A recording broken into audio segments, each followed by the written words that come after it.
पढ़ा और पढ़ा विज्ञान की स्थिति में मैं लोगों को लेके जाने की कोशिश करूंगा, क्योंकि विज्ञान में इसलिए कह रहा हूं क्योंकि वो वैज्ञानिक एक प्रक्रिया है, एक वैज्ञानिक प्रोसेस है, इसलिए क्योंकि वो एक महाप्रयोग है। लेकिन जिस छोटे छोटे प्रयोगों में हम ह्यूमैनिटी और मानवता को जो दे सकते थे, जो दे ना सक रहे हैं, लेकिन अगर उस स्थिति में अगर वैज्ञानिक और धर्म, जो धर्मों के अंदर जो आज भ्रांतिपूर्ण जो स्थिति पैदा हो चुकी है, जो धर्म के भीतर जो अंधविश्वास और पाखंड जो हो चुका है, वो पाखंड की भी सफाई आज होनी चाहिए। इसलिए परम विज्ञान की आवश्यकता है कि वैज्ञानिक दृष्टिकोण अगर हमारा हो जाए, वो वैज्ञानिक दृष्टिकोण अगर हमारा पनप सके और हमारे भीतर उस परम विज्ञान का विकास हो सके, तो हम देख सकेंगे कि जो भी चारों तरफ धर्म के नाम पर हो रहा है, जो भी धर्म कहीं बाहर की पृथ्वी पे नहीं है, धर्म आपका आंतरिक जगत है, उस केंद्र से जुड़ना,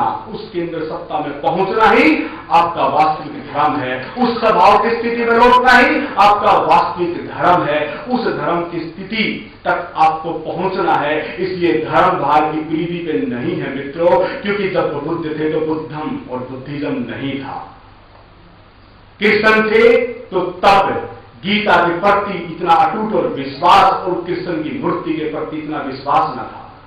इसलिए जो धर्म के भीतर जो भ्रांतिपूर्ण जो स्थिति हुई है, जब मोहम्मद साहब थे तो इस्लाम ना था, यीशु थे तो ईसाइयत ना थी, क्योंकि ये अनुयायी और जो उसके पीछे जो एक समाज जो विकसित होता है, उन विकसित समाजों की जो नियम बनते हैं, उस नियम का हिस्सा बाहर की पृथ्वी में धर्म कहलाता है। और समाज इन्हीं धर्मों की जकड़ों में जकड़ा हुआ है। मानव के भीतर धर्म के प्रति जो हनन हुआ है आज इस समय और पहले अतीत में अगर देखें तो 5000 युद्ध लड़े जा चुके हैं। और इन 5000 युद्धों में क्या हुआ है, क्या गति हुई है, क्योंकि मानव वास्तविक धर्म से दूर होता जा रहा है और एक पंथ निर्मित होते जा रहे हैं। इसलिए अतीत में जिन बुद्धों ने जाना इस परम शक्ति को, तो उन्होंने तो कहा कि ये पृथ्वी स्वर्ग में होनी चाहिए, इसलिए उन्होंने इशारे किए। कोई भी बुद्ध पुरुष भीतर से ये नहीं कहता कि नरसंहार किया जाए। इसलिए बुद्ध पुरुषों की एक ही देशना रही है, प्रेम, शांति और आनंद। इसलिए उन बुद्ध पुरुषों ने इशारे किए कि ये पृथ्वी शांति और आनंद में, प्रेम में कब हो सकती है, जब आप उस आनंद स्रोत और उस प्रेम स्रोत और उस शांति रूप की स्थिति का अनुभव कर सकें। यही पीड़ा रही है इन बुद्धों की। और इनके साथ लोगों ने आज तक अभी तक क्या किया है?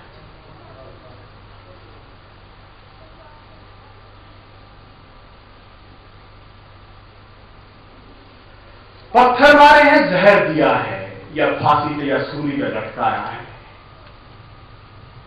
इसलिए आज एक नए अध्याय की शुरुआत अगर हो सके इस पूरे पृथ्वी के लिए, जो कि एक छोटा सा जीवंत ग्रह है श्वास लेगा, इस पूरे ब्रह्मांड में अगर देखें तो स्थिति क्या है इस पृथ्वी की? 30 लाख सूक्ष्म जीव सुई के नोक के ऊपर रहते हैं और उस 30 लाख सूक्ष्म रूप से जो जीव सुई के नोक के ऊपर रहते हैं, इस पूरे ब्रह्मांड में उस एक रस और उस कण के समान इस पृथ्वी का अस्तित्व है। और वो पृथ्वी जीवंत है और उसमें हम हैं, हमारा जीवन है। लेकिन आज ये पूरे आग और पूरी अग्नि और ज्वालामुखी पे खड़ी है, क्योंकि परमात्मा का एक विधान रहा है, एक बार मृत्यु होती है। लेकिन आदमी कितना होशियार हो चुका है कि 600 बार इस पृथ्वी के अंदर संहार के लिए तैयारी कर ली है और आज इस पृथ्वी को 600 बार खत्म किया जा सकता है। ये पृथ्वी